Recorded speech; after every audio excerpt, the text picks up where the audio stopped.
महाराज श्री आपके चरणों में वंदन करते हुए प्रश्न पूछना चाह रहे हैं कि भरोसा टूटने पर कोई आवाज नहीं होती। महाराज श्री भरोसा टूटने पर कोई आवाज नहीं होती, पर उसकी गूंज जिंदगी भर सुनाई देती है। किसी का भरोसा ना टूटे, क्या सावधानी रखनी चाहिए महाराज श्री? भरोसा टूटने पर आवाज नहीं होती, पर उसकी गूंज पूरी जिंदगी सुनाई पड़ती। भरोसा न टूटे उसके लिए हम क्या करें?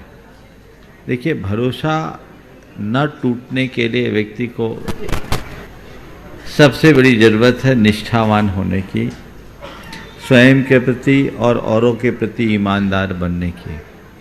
यदि हम निष्ठावान बनते हैं, एक दूसरे के प्रति ईमानदार बनते हैं और नैतिकता के प्रति प्रतिबद्ध हो जाते हैं, तो कभी भरोसा किसी के साथ नहीं टूट सकता। हमारे अंदर के स्वार्थ पूर्ण व्यवहार ही व्यक्ति के भरोसा तोड़ने में निमित्त बनते हैं। हम अगर अंदर से ईमानदार हो जाएं, सच्चाई के रास्ते पर चले, तो कभी ऐसी स्थिति नहीं बन सकती। तो आपके चरणों में वंदन करते हुए पूछना चाह रहे हैं कि महाराज श्री जब नियम दिलवाते हैं तब 1 साल के लिए तो लोग बोलते हैं, लेकिन मन में सोच लेते हैं कि हम 1 महीने निभाएंगे। तो ऐसे में महाराज जी हम किन पापों का अर्जन करते हैं? कृपया आप समाधान करें। ये सब बेईमान लोग हैं। एक महाराज थे जो आजीवन रात्रि भोजन छोड़ने वालों से ही आहार लेते थे। एक युवक था जो रात्रि भोजन करता था, वो महाराज को आहार दे आया। महाराज को आहार दे आया, बोले क्यों तुम आहार दे आए? बोले दे आए। बोले नियम ले लिया? बोले नियम ले लिया। बोले क्या?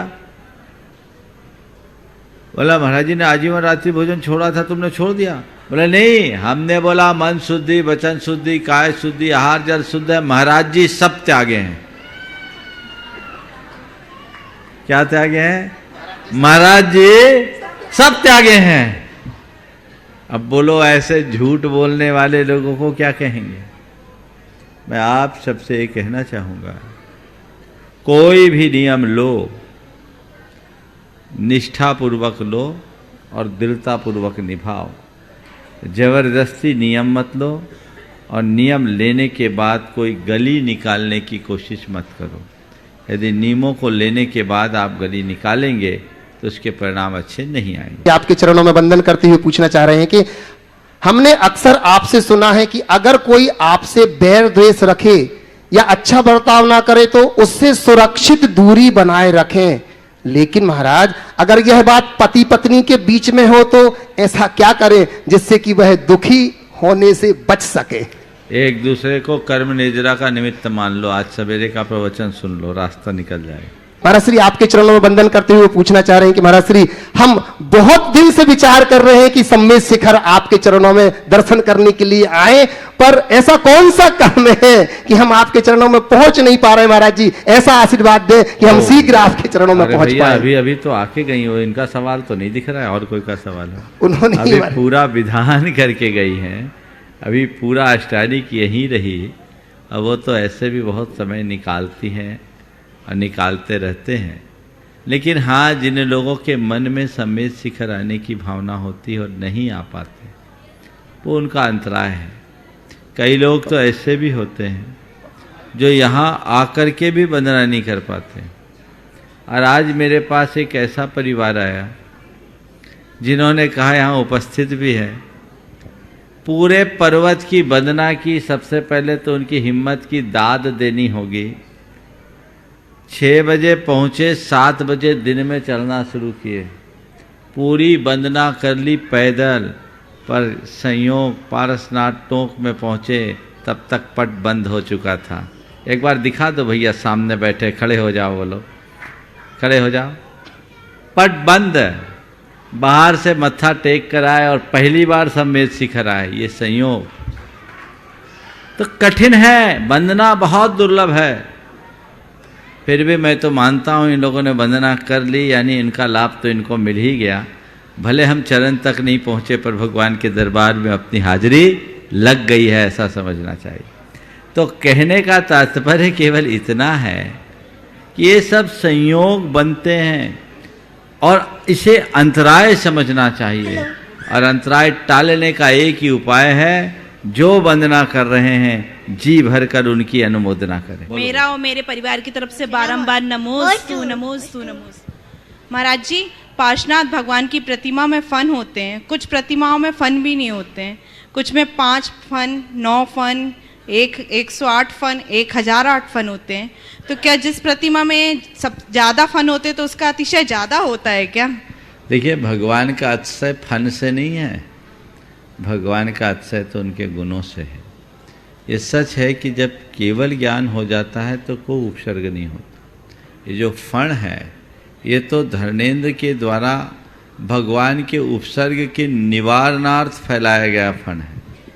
तो धर्मेंद्र ने पार्श्वनाथ भगवान पर जब उपसर्ग हुआ था तो अपने फना मंडल से उनके ऊपर एक छत्ता तान दिया था। जैसे बारिश खूब हो रही है मूसलाधार, तो उस बारिश से बचाने के लिए, पत्थर से बचाने के लिए, ओले से बचाने के लिए उनके ऊपर एक छत्र डाल दिया।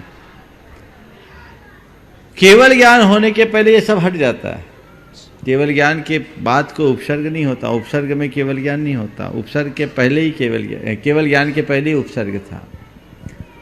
तो धर्मेंद्र के आने के बाद ऐसे ही संबरदेव घबरा गया था, उसे पता लग गया कि अब तो हमारे बस का नहीं है, और वो इधर उपसर्ग निवारण हुआ, भगवान को केवल ज्ञान हुआ।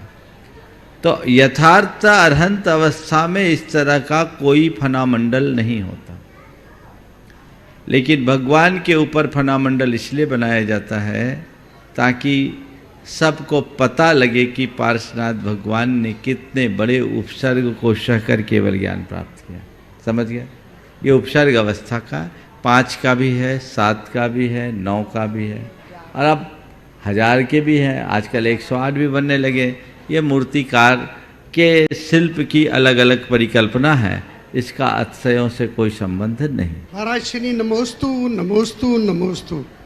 महाराज श्री, मेरा प्रश्न ये है, इंसान कितना भी सफल व्यापारी बन जाए परंतु तकलीफ बेच नहीं सकता और सुकून खरीद नहीं सकता, तो हम ऐसा क्या करें कि तकलीफ दूर कर सुकून पा सकें? बहुत अच्छी बात कही है, जिसका भी ये वाक्य है। इंसान चाहे कितना भी सफल व्यापारी क्यों न बन जाए, तकलीफ बेच नहीं सकता और सुकून खरीदा नहीं जा सकता। मैं तो आपको इतना ही बताना चाहूँगा कि जिस दिन ये समझ में आ जाए कि न तो तकलीफ बेचने की लायक है और न ही सुकून खरीदने की चीज़ है, जब तक हम खरीद बिक्री के चक्कर में लगे रहेंगे तब तक तकलीफ और सुकून का चक्कर बना रहेगा। जिस दिन हम खरीद बिक्री के चक्र से ऊपर उठ जाएंगे, उस दिन हमारे जीवन में केवल सुकून सुकून और सुकून ही रहे। गुरुदेव नमोस्तु नमोस्तु नमोस्तु। पुण्य योग से मुझे मनुष्य जन्म मिला है। आज तक के दिन अच्छे गए, पर अब मेरी ढलती उम्र हो गई। असाता कर्म सता रही है, तो इस उम्र में हम तजो ताज़ा कैसे रहे, कृपया समाधान कीजिएगा। ढलती उम्र में अब हम अपना जीवन कैसे जिए, बहुत महत्वपूर्ण सवाल है ना। तो ढलती उम्र में आप अपने जीवन को जीना चाहते हैं, अशाता का उदय भी चल रहा है। सबसे पहले तो मैं आपके सवाल से उन लोगों को सीख देना चाहता हूँ जिनकी उम्र अभी ढलान पर नहीं है, वो थोड़ा सीख ले लो, क्योंकि ढलान पर कुछ नहीं कर पाओगे। अभी से संभलो रहोगे तो आगे संभलोगे। फिर भी आप जैसे लोगों के लिए मैं ये कहना चाहूँगा कि तन लाचार हुआ है, मन को मजबूत रखो। जम सक्कई तम की रही, जम च न सक्कई तहे विसद्दहनम, सद्दह मानो जीवो पावई अजरा मरम ठानम। जितना शक हो उतना करो, और जो न कर सको उसका श्रद्धान करो। श्रद्धान करने वाला व्यक्ति भी अजर अमर स्थान को प्राप्त कर सकता है। तो अब आपको लगता है कि मैं तन से ज़्यादा धर्म ध्यान नहीं कर पाता, मन से तो कर सकते हो। मन से करने में कोई कोर कसर मत छोड़ो। नित्य मन से अपना जितना बने धर्म ध्यान करने की कोशिश करो और खुद जितना कर पाओ सो करो। जो कर रहे हैं उनके लिए अनुमोदना करो, जी भर करके अनुमोदना करो, सम्मति दो, ये भी आपके कल्याण का कारण बन सकता। हाँ। नमोस्तु गुरुदेव, नमोस्तु नमोस्तु नमोस्तु। गुरुदेव, आपकी एक तो बुद्धि तीक्ष्ण है, पर आचार्य गुरुदेव, मेरी शंका यह है, आचार्य श्री की पढ़ाई तो 9वीं तक हुई थी, ऐसा हमने पढ़ा है, और फिर भी ऐसा कौन सा कर्म का उदय है कि उनकी बुद्धि इतनी तीक्ष्ण है और उनकी मातृभाषा कन्नड़ होने पर भी अंग्रेजी और हिंदी पर भाषा में प्रभुत्व है। तो इसकी या तो हमें क्या कर सकती हूँ, थोड़ी बहुत बुद्धि मेरे में भी आए, इसके लिए मुझे समाधान कीजिए गुरु, समाधान कीजिए। देखिए, एक बात बहुत स्पष्ट तौर पर मैं कहना चाहता हूँ, डिग्री से बुद्धि का कोई बड़ा संबंध नहीं है। ऐसा मत समझना कि जो पढ़े लिखे हैं वे ही बुद्धिमान हैं और जो अनपढ़ है वो मूर्ख। मेरा मानना है कि पढ़े लिखे लोग भी मूढ़ दिखते हैं और अनपढ़ लोगों में भी बुद्धिमत्ता दिखाई पड़ती है। मैं बहुत से लोगों को जानता हूँ जो पढ़े लिखे मूढ़ हैं और मैं बहुत से ऐसे लोगों को भी पहचानता हूँ जो अपढ़ हैं पर बुद्धिमान हैं। समझ गए? स्कूल कॉलेज की जो पढ़ाई है उसमें डिग्री भर है। गुरुदेव ने बिल्कुल 9वीं तक पढ़ाई की, लेकिन सच्चे अर्थों में देखा जाए तो गुरुदेव तो आज भी पढ़ाई कर रहे हैं।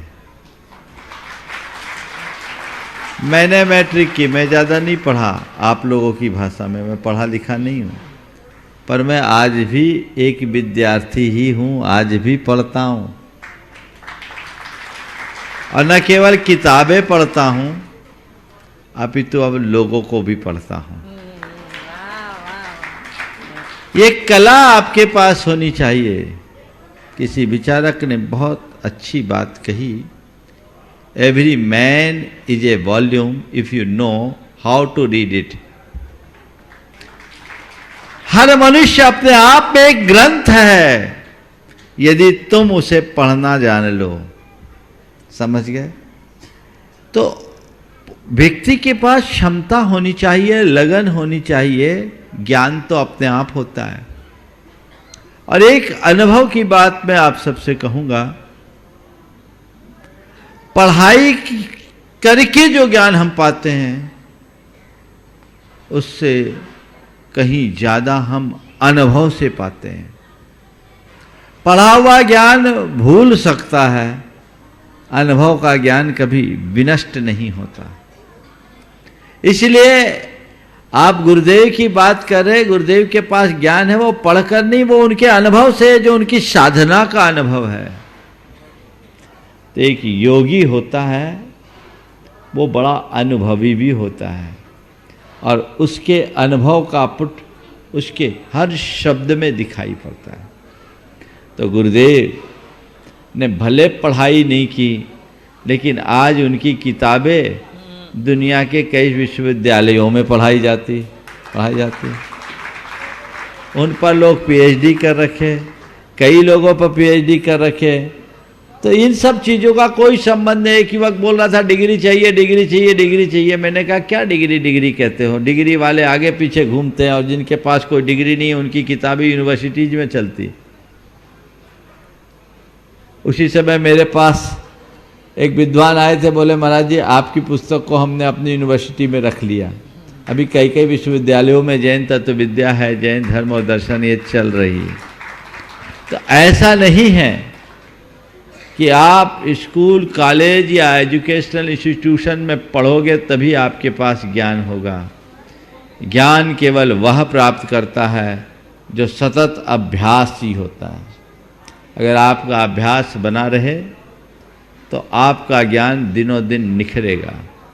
आपने पूछा मेरी बुद्धि ऐसी तीक्ष्ण क्यों हो, कैसे हो, हमें तो कुछ याद नहीं रहता। मैं पूछता हूँ आज से 25-30 बरस पहले आपको किसी ने कोई गाली दी होगी, वो याद है कि नहीं? बोलो, माइक पे बोलो। याद है। तो दूसरों के द्वारा दी गई गाली को याद रख सकते हो, तो भगवान के द्वारा कही गई गाथा को भी याद रख सकते हो। क्यों नहीं रख सकते? क्षमता तो तुम्हारे पास है, उपयोग करना नहीं जानते। अपनी क्षमता का उपयोग कीजिए, सतत अभ्यास कीजिए, आप जो चाहोगे सो होगा। मैं अपनी बात बोलता हूं, आजकल मैंने क्या कर दिया, अब सब चीज़ों को याद करने की नहीं रखता। बोले क्यों? बोले दिमाग में थोड़ी कैसेट खाली रखनी चाहिए, मेमोरी फुल नहीं होनी चाहिए। आजकल मेरे पास कोई नया आदमी आता है, मैं उसके नाम को याद नहीं रखता, रखना नहीं चाहता। तो क्यों? इतने सारे भर गए, लोगों के नाम की जगह भगवान का ही नाम ठीक है, एक में ही सहस्र नाम है। और चीजें मुझे याद रहती है, लेकिन आजकल मैं चला करके किसी का नाम है दिमाग से निकाल देता हूं। तो ये इस बात का द्योतक है कि जो बातें आप याद रखना चाहोगे वही याद रहेगी,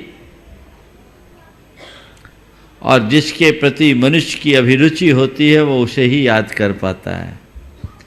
तो दुनियादारी में तुम्हारी रुचि है तो उधर बहुत निपुणता प्राप्त कर लेते हो, जिस दिन अपनी आत्मा के प्रति रुचि जगेगी इधर भी निपुणता प्राप्त करोगे और जीवन को आगे बढ़ा सकोगे। गुरुदेव, समक्ष दर्शन करने के लिए मेरी बहुत भाव थे, आज दर्शन हो गए तो मैं बहुत सार्थक। बहुत बहुत आशीर्वाद। और एक जो अम्मा जी ने भावना योग का प्रयोग करके लाभ पाया है, आप सबके लिए उदाहरण है। ऐसे एक दो नहीं, प्राय हर हफ्ते में 2-4 लोग ऐसा बोलते हैं, और हजारों लोग नियमित भावना योग कर रहे हैं। मैं आप सबसे भी कहना चाहूँगा, ये अभिनव प्रयोग है, आप इसका लाभ लें, प्रत्यक्ष लाभ मिलेगा। और मैं कहूँगा धर्म का अगर व्यवहारिक लाभ आपको लेना है तो इससे अच्छा और कोई साधन नहीं।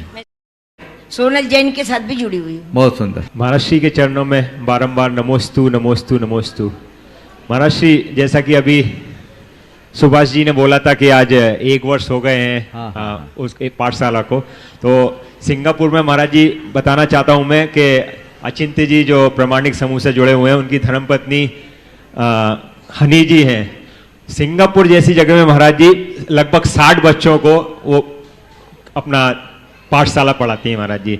तो उन्होंने भी आपके चरणों में नमोस्तु के साथ आशीर्वाद मांगा है। और महाराज जी, एक बच्चे का प्रश्न है सिंगापुर की पाठशाला से ही, वो आपके समक्ष में रखना चाहता हूँ कि महाराज जी, जो अभी एक फणों की बात आई थी पार्श्वनाथ भगवान के ऊपर, तो एक बच्चे का प्रश्न है कि वो जो सर्प है वो किस कैटेगरी का है महाराज जी, वो कोबरा है क्या है, उसका नाम पूछना चाहता है महाराज जी वो। और बहुत अच्छा। सबसे पहले तो मैं तुम्हारे माध्यम से, चूंकि तुम भी एक परमाणु समूह के सक्रिय सदस्यों में हो, और हाँ सिंगापुर से अचिंत है, उनकी धर्मपत्नी हनी है, और जितने लोग हैं, मधु जी भी हैं, तुम्हारे तरफ से मैं सिंगापुर के सभी प्रामाणिक समूहों को विशेष आशीर्वाद दे रहा हूँ। ये बहुत अच्छा प्रकल्प, अंतर्राष्ट्रीय स्तर पर इस तरह का अभियान अपने आप में एक बहुत बड़ी उपलब्धि। सवाल जो है, भगवान के शीश पर रहने वाला सांप कौन सा है? वो सांप नहीं है, सांप का आकार है। धर्मेंद्र ने फन फैलाया विक्रिया से, क्योंकि वो नाग कुमार जाति के देवों का इंद्र था। तो नाग कुमार यानी सांप बन के देव नहीं बना, नाग कुमार था। तो नाग कुमार जाति का देव, उन्होंने मणिमय नाग की तरह फन फैला दिया। अब इसे न कोबरा कहो न और कुछ कहो, वो तो नाग था, और नाग नहीं नागेंद्र है, ऐसा समझना चाहिए। नमोस्तु गुरुवर, नमोस्तु गुरुदेव, नमस्तु गुरु। मेरा और मेरे परिवार की तरफ से नमस्तु। कल्याणोदय स्वाध्याय मंडल कुरुंदवाड़ की ओर से नमस्तु नमस्तु नमस्तु। गुरुजी, मन में एक दुख होता है। आचार्य श्री हर बार कहते हैं कि उत्तम शेती, मध्यम व्यापार और कनिष्ठ नौकरी। फिर भी दक्षिण में ऐसा हो रहा है महाराज जी कि किसान दिन रात श्रम करता है, फसल उगाता है, लेकिन उसको अच्छी तरह से दाम भी नहीं मिलती है। अभी अभी 2-3 बार बाढ़ आ गया, उसके बाद कोरोना भी आ गया महाराज जी। ऐसा हो गया कि कोरोना में तो पूरा परिवार ही एक एक का उजड़ गया है। तो ऐसी परिस्थिति में और एक समस्या है कि लड़की और लड़कियां अपने धर्म को छोड़कर अन्य धर्म में पलायन भी कर रहे हैं। बहुत दुख होता है महाराज जी। इसमें वो किसान को, उस माता पिताओं को और उन लड़के लड़कियों को आप उनका मनोबल बढ़ाने के लिए, शांति से जीने के लिए और धर्म से विचलित न होने के लिए क्या संदेश देना चाहते हैं गुरुवर? नमस्ते। देखिए, ये बहुत ही भयावह तस्वीर है। ये बात सच है कि कृषि का कर्म बहुत उत्तम कर्म है, लेकिन प्राकृतिक आपदाओं के सामने किसी का नहीं चलता। और प्राकृतिक आपदाओं के शिकार केवल कृषक ही नहीं होते, आम जन भी होते हैं। इसलिए इन आपदाओं को आपदा के रूप में लेना चाहिए और अपना कार्य निष्ठापूर्वक संपन्न करने की कोशिश करनी चाहिए। हम तो ये जानते हैं कि प्रकृति का जब भी प्रकोप आता है, आगे पीछे प्रकृति स्वयं उसे रिकवर भी कर लेती है। कभी बाढ़ आता है तो बाद में फसल इतनी अच्छी आती है कि वो कहीं न कहीं से क्षतिपूर्ति कर देती है। जी। तो ये संसार है, समय घाव करता है, समय घाव भरता है। प्रकृति चाहे जैसा रौद्र रूप क्यों न धरे, या प्रकृति का चाहे जैसा प्रकोप क्यों न हो, मन में एक बात रखनी चाहिए, कल सब ठीक होगा, आने वाला कल अच्छा होगा। आज बुरा है, कल अच्छा होगा। ये विश्वास मन में जग जाए तो व्यक्ति कभी विचलित ना हो। जहाँ तक लोगों के जीवन यापन में आई हुई समस्या का सवाल है और कोरोना जैसी महामारी के शिकार परिवारों का सवाल है, उन परिवारों के लिए पहले तो समाज को चाहिए कि उन्हें चिन्हित करके संबल प्रदान करे, ताकि आर्थिक परेशानी से प्रेरित होकर, पीड़ित होकर लोग धर्म विमुख ना हों। हमारी सबसे बड़ी धर्म प्रभावना ये होगी। हम बड़े बड़े आयोजन करते हैं, धर्मायतन बनाते हैं, और यदि हमारे लोग चंद पैसों के खातिर धर्म से विमुख होते हैं तो मैं समझता हूँ ऐसे मंदिरों की कोई आवश्यकता नहीं। जब जैनी ही नहीं रहेंगे तो जैन मंदिर की क्या जरूरत होगी। इसलिए हमें प्राथमिकता के स्तर पर ऐसे लोगों को चिन्हित करना चाहिए। पर मेरे पास जहाँ तक अब तक की जितनी भी सूचनाएं आई, जब भी मैंने पता किया तो पता लगा वो बातें सब फेक आती, हकीकत नहीं आती। अर्थाभाव के कारण धर्मांतरण करने वाले जैन नगण्य हैं। आज तक कई बार खबरें आई, व्हाट्सएप पर चलती है, मैंने तहकीकात किया तो पता लगा ये जो खबरें हैं सही नहीं। लोग मन गढ़ंत बातें कर देते। अभी भी गुरुदेव को लेकर के लोग कई तरह के व्हाट्सएप चला रहे, पता नहीं क्या। और हमारे संबंध में भी, हमारा तो बिहार हो चुका कुंडलपुर के लिए, भले हम आज शिखर जी में फोटो भी पोस्ट कर दिए। तो इस तरह की आधारहीन बातें 15 दिन पहले बिहार करा दिया लोगों ने, अभी तक तो हम पहुंच गए होंगे। हाँ 2-4 दिन में पहुंचने वाले हैं। कहाँ लोग कैसी बातें कर देते हैं। तो पहली बात, चूंकि आप उस क्षेत्र की हैं और स्वाध्याय मंडल से जुड़ी हैं, अगर ऐसी कोई स्थितियां हैं तो उनका पूरा तथ्यात्मक उनकी जानकारी होनी चाहिए, ताकि उन्हें अपेक्षित मदद किया जाए। जब बाढ़ का प्रकोप आया था, आप सबको पता है, इस मंच से आह्वान किया गया और समाज ने बढ़ चढ़ करके सहयोग दिया। बहुत सहयोग हो चुका है। तो आगे भी सहयोग की कहीं जरूरत होगी तो समाज हमेशा खड़ी रहती है, तत्पर रहती है, पर वो वास्तविकता का पता होना चाहिए। केवल व्हाट्सएप को प्रमाण नहीं मानना चाहिए। और फिर मैं लोगों से कहूंगा कि चाहे कुछ भी हो जाए, स्यात् चेतोपि दरिद्रोपि जिन धर्मानु वासितः।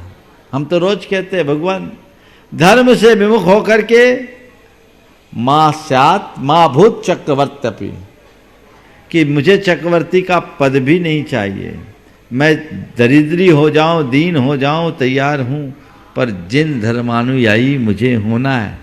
निष्ठा को मजबूत बनाइए, उनके हृदय में संस्कारों का आरोपण करें ताकि उस विमुखता से बचे।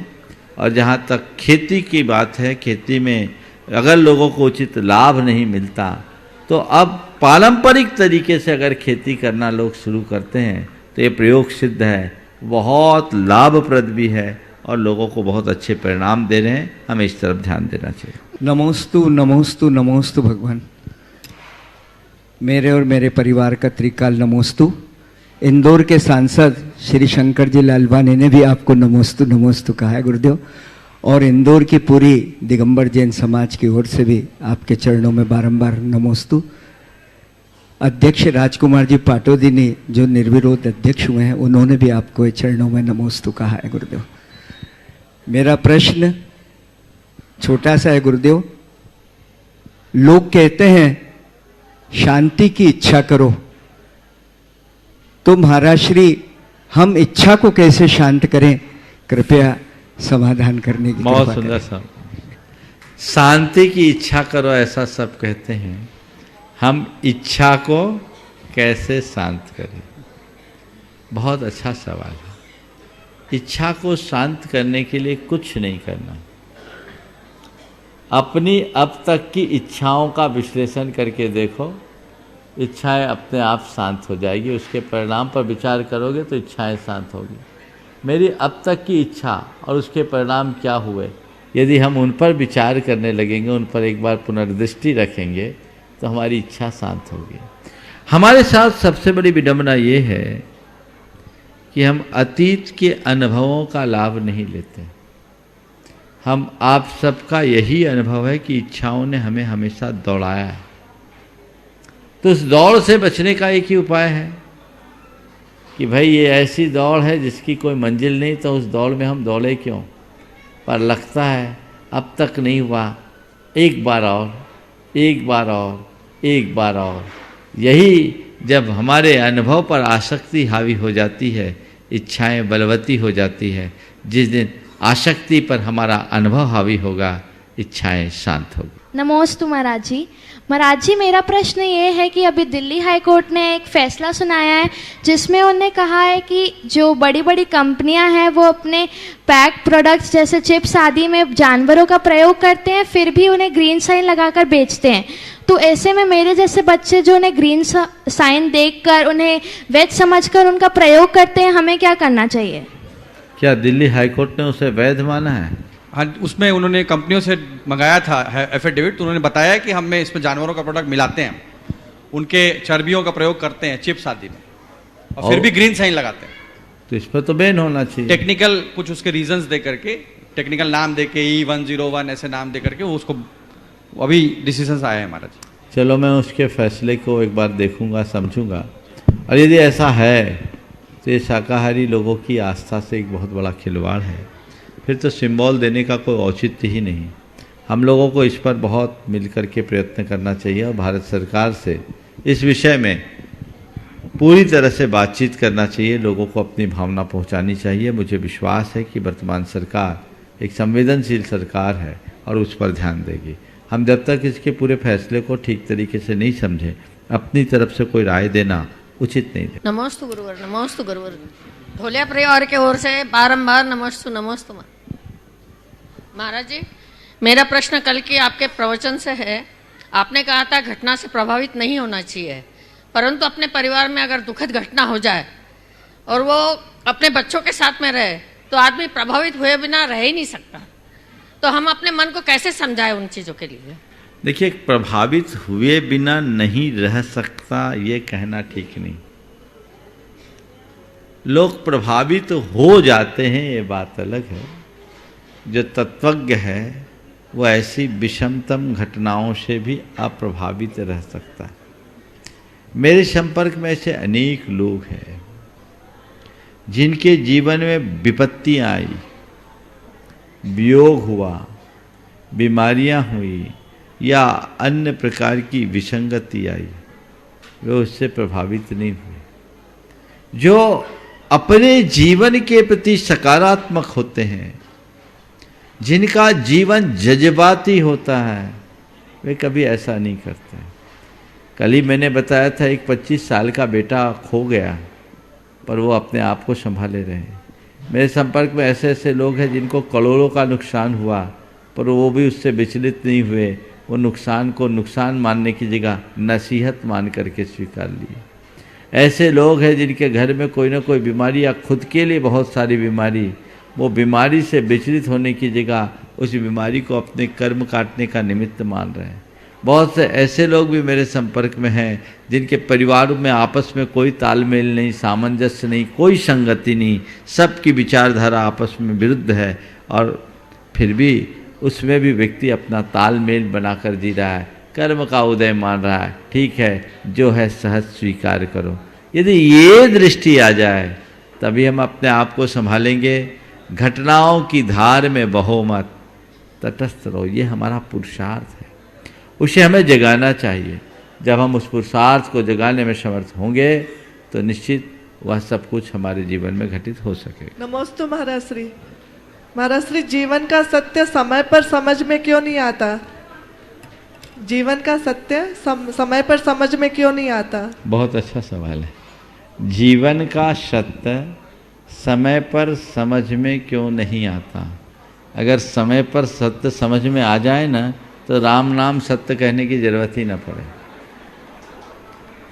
ये हमारे अंदर का जो व्यामोह है, हमारे अंदर की आसक्ति है, वो वस्तु स्वरूप को समझने नहीं देती, जान करके भी अनजान बना देती है। तो उस जान के अनजान बनने की स्थिति से हम बचें। वस्तु के स्वरूप को हम समझें। जीवन के परम सत्य को हमने समय पर नहीं समझा तो समझना न समझना सब बराबर है। पर और विडंबना है, समय पर नहीं समझते तो ठीक है, समय निकलने के बाद भी नहीं समझते। कोई ठोकर खाने से पहले न संभले तो चलता है, पर ठोकर खा करके भी न संभले उसके लिए क्या कहें।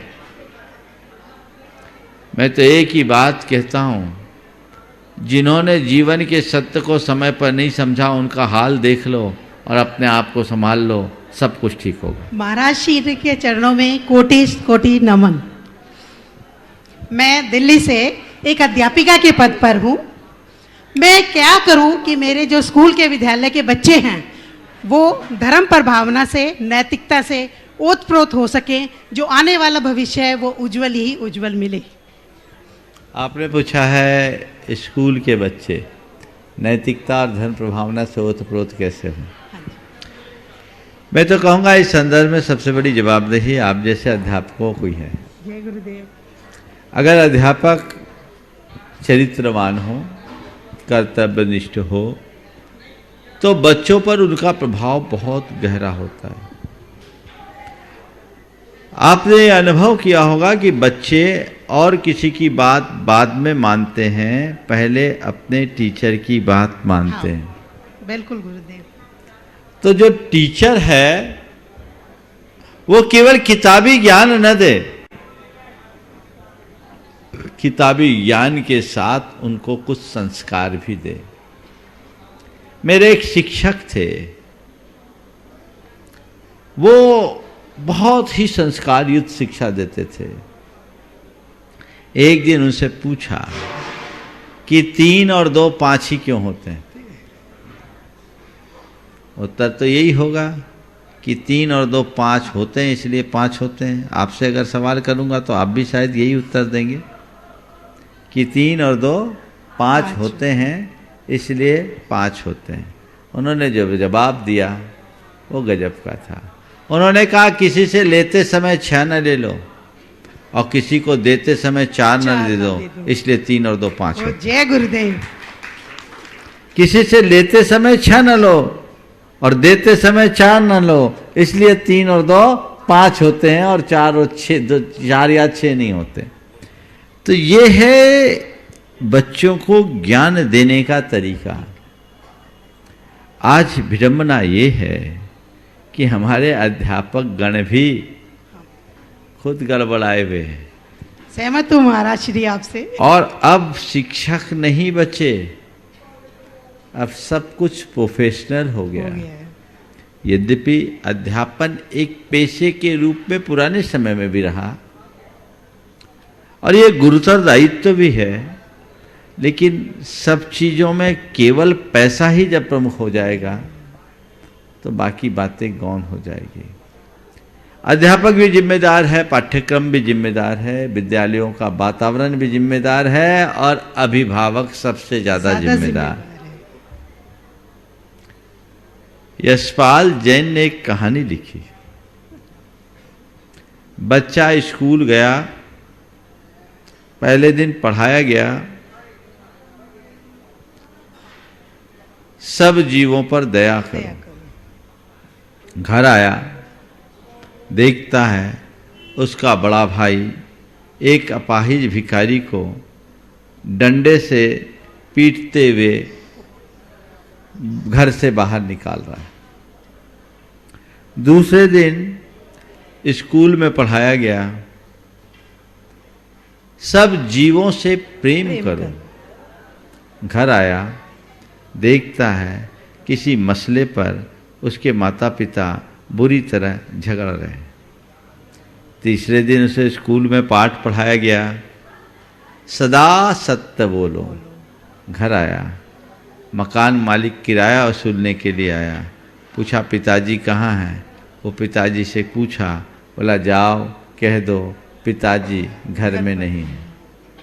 पिताजी घर में नहीं है। बेटे ने कहा पापा आप तो हो। बोला मैं कह रहा ना। बोले झूठ है। बोले होगा। चौथे दिन जब बच्चे को स्कूल जाने के लिए कहा गया तो बच्चे ने कहा पापा मैं स्कूल नहीं जाऊंगा। पापा मैं स्कूल नहीं जाऊंगा क्योंकि गुरुजी ठीक नहीं पढ़ाते। बात समझ में आ रही है? हाँ जी। आई कि नहीं आई?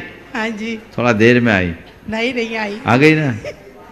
तो बस ये जो अव्यवस्था है इसको जब तक हम दूर नहीं करेंगे तब तक बातें केवल बातें हैं। गुरुदेव के चरणों में त्रय बार नमोस्तु।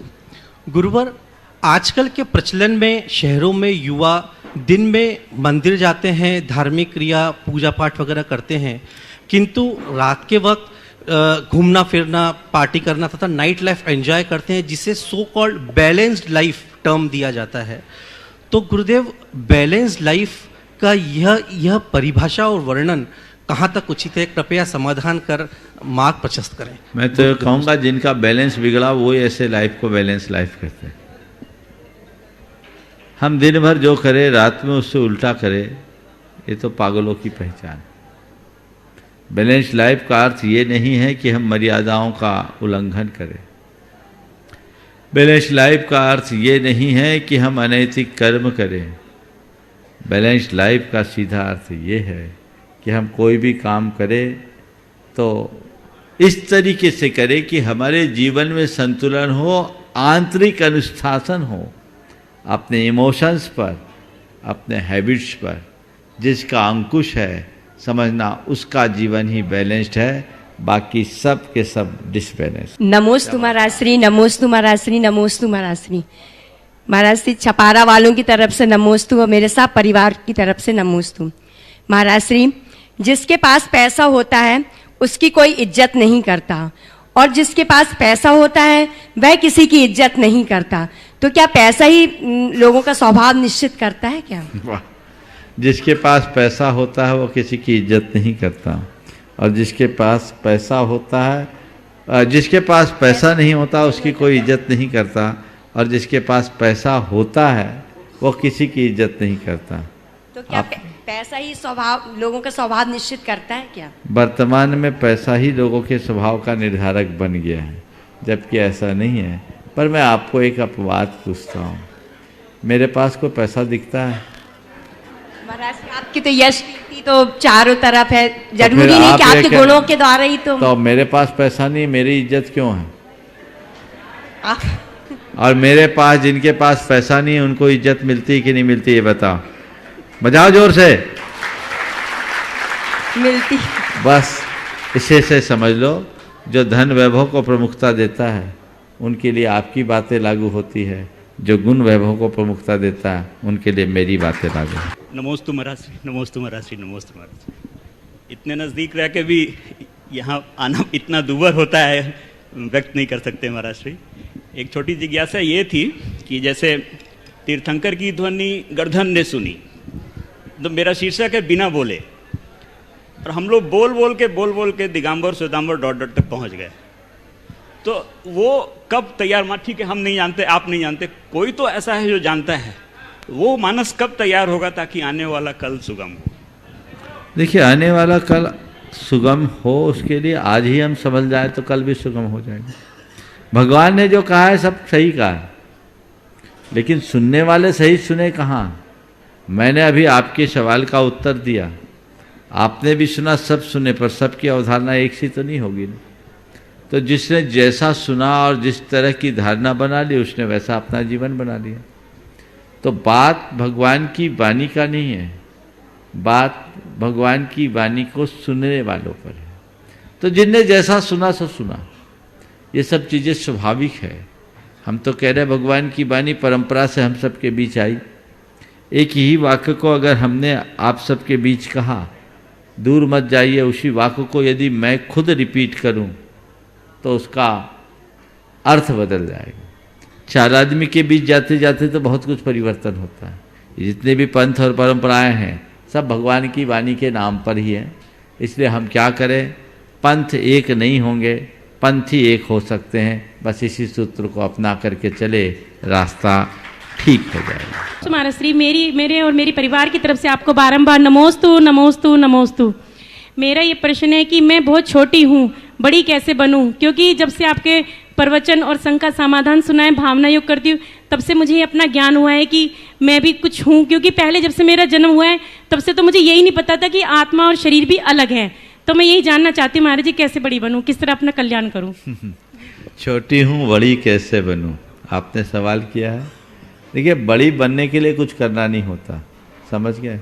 मन का छोटापन निकाल दो, अपने आप बड़ी बन जाओ। जिसने अपने मन के छोटेपन को यानी क्षुद्रताओं को निकाल दिया, वो महान बन गया। हमारे अंदर की क्षुद्रताएं हमें हीन बनाती है, हम अपने जीवन को आगे बढ़ा के चल सकेंगे। नमोस्तु महाराज जी, जतारा परिवार से आपके चरणों में नमोस्तु। महाराज श्री, मेरा प्रश्न है कि जब हम किसी के साथ कुछ अच्छा करते हैं तो वह हमारे उसके लिए वह अच्छा नहीं लगता, इससे हमारे परिणाम तीव्र हो जाते हैं। हम अपने परिणामों को किस प्रकार शांत करें? बस ये सोचो, मुझे करना, अच्छा करना ये मेरा काम है, सामने वाले को अच्छा लगे या न लगे ये मेरा भाग्य है, उसको उसके हाल पर छोड़ दो। इस प्रकार आज के इस सत्र को परम पूज गुरुदेव के चरणों में नमन अर्पित करते हुए बोलिए परम पूज आचार्य गुरुवर श्री विद्यासागर जी महाराज।